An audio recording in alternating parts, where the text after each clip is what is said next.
So Hogwarts Legacy is finally out, and it's pretty damn. The game is now officially out, meaning that the early access period is no more. This game is like Obamacare.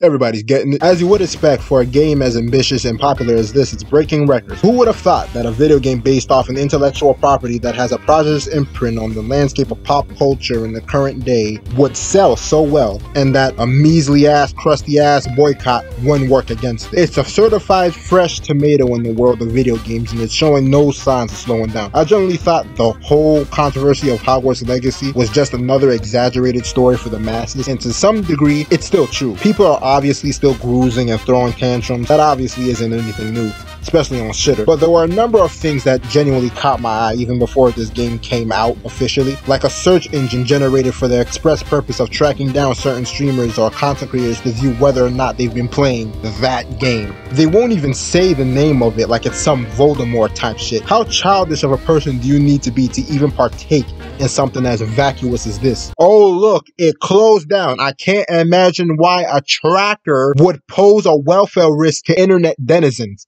But the outrage is something that I don't even want to talk about anymore because it's basically done. It's stupid and it's over. What I want to discuss in this video though is a cautionary tale. The viewer watching this video. Well, who the hell else are you talking? You talking to me? Yes, you nigga. A video of a popular streamer known as Hasanabi, name sounds like a fucking gyro dish. Rather than just tell you what the specific video in question is about, I'll just show you. Shut the hell up!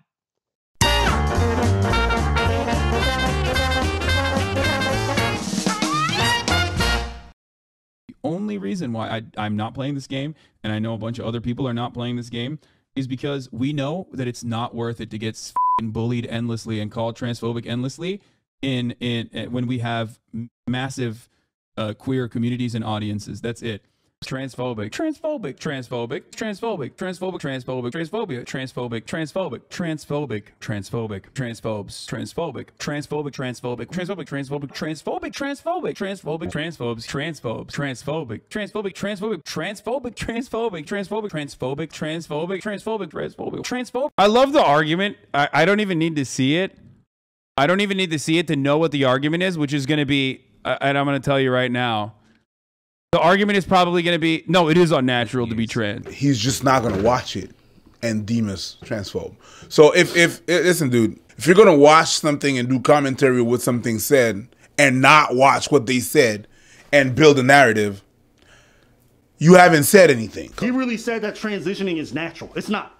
I'm not saying that this gender dysphoria is not natural. That's not what we're talking about. Transitioning is nothing natural. It's like saying that taking steroids is natural. It's not. That's not what we meant. That's literally what we said. I know. Yeah. I don't know. It's because you don't have any arguments or whatever or not, and you base yourself on, oh, this is what they do. This is what they do. That's what they do. You, for someone that don't want to be typecasted, that's just weird that you do that. But whatever. Hey. You're just saying that because you're a transphobe. This is a very sad thing to witness, and I wanted to talk about this.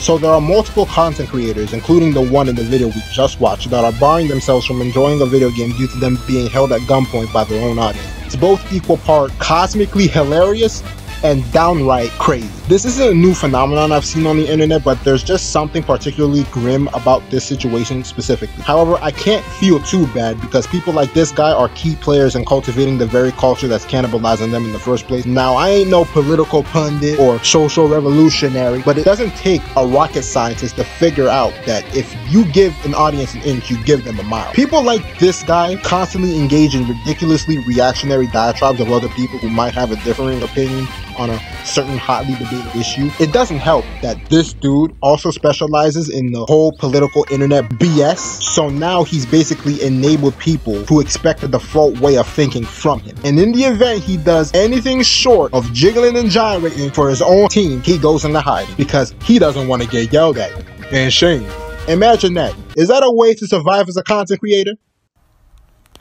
No. You're absolutely right, Jimmy. This is obviously not only directed to him, but to any content creator that has a large audience. Never leaving room to navigate and or present yourself as a more nuanced individual is a damn trap that so many people fall into. And the most infuriating thing about it is that so many people willingly walk into it. Imagine being held hostage by an audience you assembled. You have to walk on eggshells just to attempt pacifying some of those terminally online ideologue zombies. You know you effed up when you're scared to play a video game. A video game.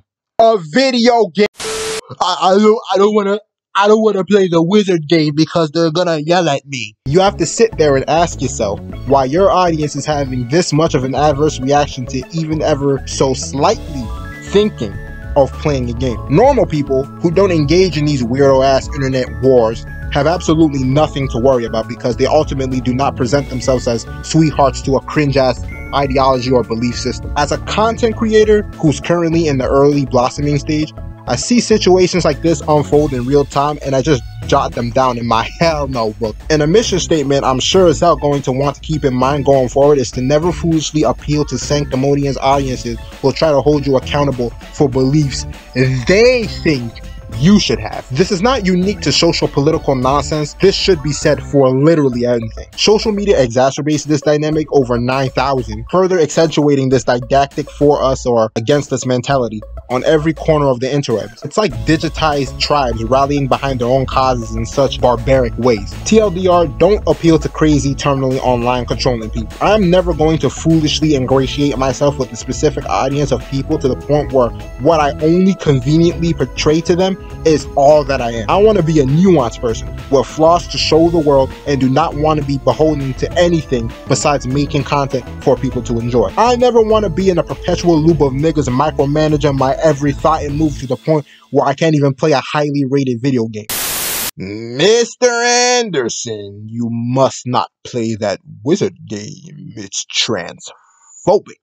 I want to play the wizard game. I don't want to get bullied.